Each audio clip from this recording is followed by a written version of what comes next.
नमस्कार, जय श्री राम। मेरी एस्ट्रोमैजिक फैमिली, मैं स्नेहा सिंह चैनल एस्ट्रोमैजिक से आज आपके लिए कुछ छोटे मोटे उपाय लेके आई हूँ।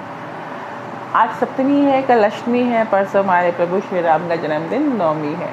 चलिए जानते हैं कुछ नवमी के कारगर उपाय। क्या है वो उपाय, चलिए आज जानते हैं। सबसे पहली बात, आप इस दिन क्या कर सकते हैं। अगर आपको कुछ भी नहीं करना है तो आप नहा धोआ के घर में कुछ भी खाना बना के भगवान को भोग लगा सकते हैं। इससे भी अगर आप भोग लगा के मन खुश हो और भगवान से कुछ मांगे तो वो मैनिफेस्ट हो जाता है। मैनिफेस्ट का सबसे बड़ा रीज़न होता है आपकी खुशियाँ। अगर आप अंदर से खुश हैं और उसके बाद कुछ मांगेंगे तो वो इच्छा ज़रूर पूरी होती है, और आप दुखी हैं और दुखी मन से मांगेंगे तो इच्छा पूरी नहीं होती है। तो मैनिफेस्टेशन का सबसे पहला रीज़न और कारण है होने का कि आपको अंदर से खुश होना है ना। चलिए करते हैं दूसरी बात। ये हुआ मैनिफेस्टेशन की बात।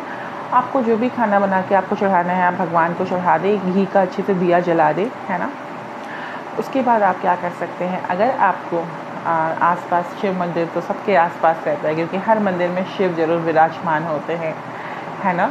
तो उस शिव जी को क्या कर सकते हैं, बेल पत्र में अगर आप लाल रंग के चंदन से या सिंदूर या तेल से आप लिखते हैं राम राम राम, तो आप क्या कर सकते हैं, ये राम अगर आप 108 में लिखते हैं या 11 में, 21 में, और इसकी माला बना के, या फिर ऐसे भी पत्ते में भी बेल पत्र में तीनों में राम राम लिख के अगर आप 11 जैसे कि 11 पत्ते, एक पत्ता में 3 पत्ते निकलते हैं, है ना, बेल पत्र में, वैसे 11-21 में आप लिख के आप शिव जी को जो भी है मनोकामना, इच्छा जितनी है वो सारी पूर्ण होती हैं। घर का या किसी भी तरह का इच्छा हो सकता है, आपका 1 साल के अंदर ना हो, 6 महीने के ना हो, लेकिन आपके योग ज़रूर बनने लगते हैं। ये याद रखिएगा, ऐसा नहीं है कि कोई भी चीज़ निरर्थक जाता है। किसी भी चीज़, किसी भी टोटके से आपके योग बनते हैं, और अगर आप उसको बार बार दोहराते हैं तो आपके योग में बार बार उस योग को गाढ़ा होके आपको वो चीज़ मिल जाता है ना। तो घबराना नहीं है कि मेरा एक बार किए और हुआ नहीं। एक बार नहीं किए तो क्या हुआ, दूसरी बार कर लीजिए। बहुत बार कोई परीक्षा एक बार में पास नहीं करता, बहुत किसी को होता है कि यूपीएससी का पहली बार में एग्ज़ाम निकाल लिया, बहुत कोई 2-3 बार में निकाला, बहुत कोई चौथी बार में निकालते हैं। तो इससे नहीं घबराना है। चलिए आप जानते हैं आगे के उपाय। आप मदार के पत्ते या पीपल के 11 पत्ते पे भी राम लिख के हनुमान जी के गले में आप डलवा सकते हैं। किसी मंदिर में जाइए और पंडित को बोलिए कि ये मैंने लिखा है और हम चाहते हैं कि ये आप जिस विश से, जिस मनोकामना से, अगर आप अपने घर में किसी बेटी की शादी के लिए कामना चाहते हैं तो वो कामना कर सकते हैं। पति की आयु के लिए चाहते हैं, बीमारी से हटने के लिए, तो वो भी बोल सकते हैं।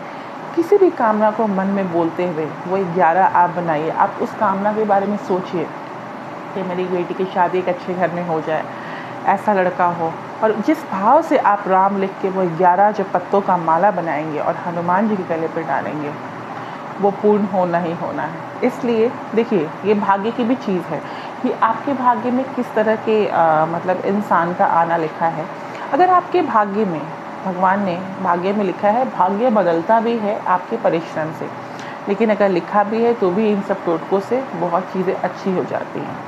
तो अपनी चीज़ों को बेटर कीजिए, अच्छी कीजिए और खुश रहिए। तो अगर आप ये करते हैं तो आप कोई भी टोटका, अगर कोई भी मन की इच्छा है तो इस टोटके से पूरा कर सकते हैं। अब इसके बाद आपको क्या करना है, आप अगर मदार या पीपल कुछ में भी आपने लिख दिया, अब आपको अगर कोई भी मन की शांति, आयु वृद्धि, आपको मतलब बिजनेस में बढ़ोतरी, या कोई भी मन की बस कोई भी शांति वाला काम आपको चाहिए, तो आप सफ़ेद चंदन या पीले चंदन से राम लिख के शिव जी को बेलपत्र चढ़ा सकते हैं। तुलसी पत्र की 108 अगर आपको दल मिल जाती है, ऐसे तो अब शॉप में भी मिलती है, लेकिन अगर आपको कहीं आपके पास बहुत तुलसी है और आप 108 बार राम के नाम लिख के और उसको आप राम मंदिर, विष्णु मंदिर या फिर किसी भी राधे कृष्ण मंदिर या किसी भी मंदिर में विष्णु के किसी भी अवतार में आप किसी भी इच्छा से रखते हैं, या अच्छे विवाह के लिए एक अच्छा लड़का चाहते हैं, या आप चाहते हैं कि आपको बहुत मतलब आपकी लड़की के लिए, आपके बेटे के लिए बहुत अच्छी बहू या बहुत अच्छा दामाद मिले, जमाई मिले, तो आप उसके लिए भी ये टोटका कर सकते हैं। जब आप तुलसी पे ये लिख के आप श्री राम और माता सीता को अर्पण करते हैं तो उनके आशीर्वाद स्वरूप आपको लड़का मिलने में आसानी होता है और अच्छे घर बर भी मिलते हैं। चलिए, आप कुछ उपाय जानते हैं कि देखिए, ऐसे तो तुलसी को कभी भी गणेश भगवान पे नहीं चढ़ाना चाहिए, क्योंकि गणेश भगवान से भी तुलसी माता की जब इच्छा हुई थी पहले शादी की, तो शादी नहीं हो पाई थी, गणेश भगवान मना कर दिए थे, तो उसमें कुछ विवाद हो गया था, तो जिससे वो तुलसी और गणेश भगवान की आपस में पटती नहीं है, इसलिए उनको नहीं चढ़ती है, उनको शमी का पत्र चढ़ता है। ऐसे ही शिव जी को रुद्राभिषेक में चढ़ता है, बहुत जगह चढ़ता है, लेकिन बहुत जगह ऐसे तुलसी मतलब नारायण के लिए बहुत ज़रूरी है, नारायण की पूजा में वो ज़रूर होनी चाहिए। आप अगर रुद्र अवतार हनुमान जी को भी प्रसाद चढ़ाएंगे तो उसमें भी होना बहुत ज़रूरी होता है। चलिए, अब जानते हैं कुछ और उपाय। देखिए, जो रामनवमी है वो बहुत विशेष तिथि है, जैसे रामनवमी हुई, जन्माष्टमी हुई, अष्टमी और नवमी के बच्चे भी बहुत अच्छे होते हैं, है ना।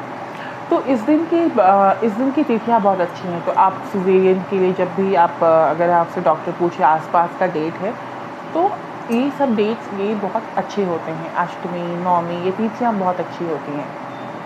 वैसे ही अब हम बात करते हैं राम जी के कुछ और टोटकों के। देखिए, अगर आपको लगता है कि आपके पति की तबीयत ख़राब है या आपको अपने सुहाग की उम्र बढ़ानी है, तो आप एक सिंदूर लेके जाइए रामनवमी के दिन और माता सीता को चढ़ाइए, है ना। माता सीता को चढ़ाइए, प्रार्थना कीजिए, पंडित जी से वहाँ से 2 बार उसको अच्छे से अभिमंत्रित करवा लीजिए, और अभिमंत्रित करने के बाद घर आके वही सिंदूर को अपने सिंदूरे में डाल के फिर उस सिंदूर से सिंदूर कीजिए। इससे आपके पति की आयु बढ़ती है, पति पे संकट टलता है, कोई भी संकट आने से पहले आपको पूर्वाभास हो जाता है और वो संकट ऐसे ही चला जाता है। और जब भी आपको ऐसा लगे, आप तुलसी के पास जाके अपनी मन की सारी इच्छा बोल दीजिए। तुलसी माँ सारी चीज़ों को अपने ऊपर लेती हैं और आपको सुरक्षित रखती हैं। तो तुलसी माँ अपने आप में ही वो महालक्ष्मी का स्वरूप है ना। महालक्ष्मी का स्वरूप है और उनमें बहुत शक्ति है। अगर हम कोई भी नेगेटिविटी उनके पास जाके हम प्रार्थना करते हैं तो वो अपने पे लेके और हमें अभयदान देती हैं। आज के डेट में अगर आप देखिए तो वो एक जीवंत देवता है जो हम अपने घर में रखते हैं, जिसे हम पानी देते हैं। और वो तुलसी ऐसी है कि अगर आप उनसे, आपको किसी तरह का भी बुरा सपना है, अगर उनसे आप सबसे पहले जाके बोल देते हैं तो आपको फिर उस सपना का प्रभाव गलत आपके साथ नहीं पड़ता। वो माँ उसको अच्छे में पॉजिटिव वे में कन्वर्ट करती हैं। ये सबसे अच्छी बात है। चलिए, अब जानते हैं कुछ उपाय। इस दिन आप केले का विशेष प्रसाद भी चढ़ा सकते हैं, क्योंकि केले का प्रसाद, पीला रंग का प्रसाद नारायण को बहुत पसंद है। आप चाहे तो इस दिन पीले वस्त्र, आप अगर किसी का अगर न्यूमरोलॉजी में 3 नंबर नहीं है, मिसिंग है, तो इस दिन आप पीले रंग का कपड़ा आप किसी भी मंदिर में पंडित या गुरु को दान कर सकते हैं। इस दिन आप केले का भी दान कर सकते हैं, इससे आपका बृहस्पति मजबूत होता है। तो बृहस्पति के लिए भी आप ये उपाय कर सकते हैं। अगर लोशु ग्रिड में नंबर 3 आपका मिसिंग हो तो भी आप ये उपाय कर सकते हैं। हालांकि ये उपाय जब प्रसाद लेके आए तो मंदिर का प्रसाद हालांकि सबको थोड़ा थोड़ा बांट देना चाहिए। अगर जितना पॉसिबल हो आप बांटिए। प्रसाद बांटने से आपको ब्लेसिंग्स मिलते हैं, आपको आशीर्वाद मिलता है। और गरीबों को तो ज़रूर बांटें, या जो भी बाहर में जो भिखारी बैठते हैं उनको ज़रूर बांटें। आजकल तो बहुत रैकेट भी चलता है। मैं ये नहीं बोलूँगी कि पैसे का, लेकिन हाँ, उनको खाने पीने की चीज़ें आप ज़रूर दें। अगर आपको लगता है कि कुछ तौलिया, गमछा, कुछ भी वो दें, इससे भी आपकी बहुत तरक्की बढ़ती है। क्योंकि जब राम भगवान हुए थे तो जो दशरथ भगवान थे, जो दशरथ जी थे, जो भगवान के पिता थे, वो क्या किए थे, वो बहुत सारी चीज़ों प्रजा में बंटवाए थे। पहले के लोग अपने पुत्रों के या पुत्रियों के जन्म पे बहुत सारी चीज़ें बांटते थे, सो दैट कि उनकी जितनी भी खराब जो दशा है, प्लैनेट का जो भी खराब दशा आता है, वो बहुत मतलब साइड से निकल जाए। हालांकि सहना आपको अपने कुंडली की सारी चीज़ें होती हैं, लेकिन फिर भी अगर आप कुछ उपाय करते हैं तो वो जो एक्सीडेंट बड़ा होने वाला रहता है, हो सकता है कि आपका बॉडी में हल्का सा कुछ छिल जाए। ये चीज़ के जो हम दान करते हैं तो हमारे जो प्लैनेट्स हमें जो ख़राब इफेक्ट देने वाले रहते हैं वो कम पे आ जाते हैं। तो इस दिन माता सीता, लक्ष्मण, श्री राम जी, हनुमान जी, सबके दर्शन करें और सबको प्रणाम करें।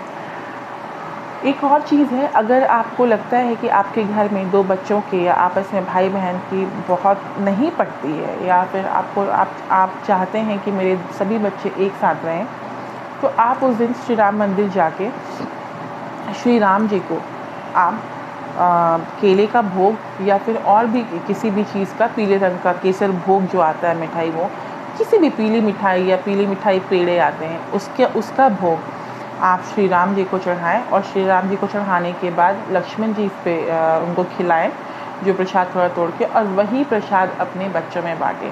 तो सारे बच्चों में आपस में प्रेम रहता है और एक दूसरे के लिए वो हमेशा खड़े रहते हैं। जैसे राम और लक्ष्मण एक दूसरे के लिए हमेशा खड़े थे, वैसे ही आपके बच्चों में भी बहुत ज़्यादा भ्रातृ प्रेम और मतलब बहन का प्रेम रहता है। तो ये सारे उपाय बहुत कारगर हैं, अगर आप इसे करेंगे तो आपको समझ में आएगा। तो ये सारे उपाय थे रामनवमी के जो मुझे आपको देना था। तो कीजिए सारे उपाय, आपको जो अच्छा लगे, आपको लगे कि जो आपके लायक है वो आप कीजिए। इस दिन एक और उपाय आप कर सकते हैं। रामनवमी के दिन में आप पीपल के पेड़ के नीचे अपने सारा काम पूजा पाठ करने के बाद पितरों के लिए दिया जला सकते हैं और प्रणाम कर सकते हैं, क्योंकि राम भगवान अपने पितरों को बहुत खुश रखते थे और पितरों की पूजा वो करते थे और बहुत अच्छे से करते थे। उनके जितने पितर थे उन सबको वो प्रणाम करते थे। तो उस दिन भी अगर आप पितरों का उपाय करते हैं तो आपके पितर आपको हमेशा आशीर्वाद देते हैं। तो चलिए विदा लेती हूँ। हरे कृष्णा। तो कीजिए इन उपायों को और बस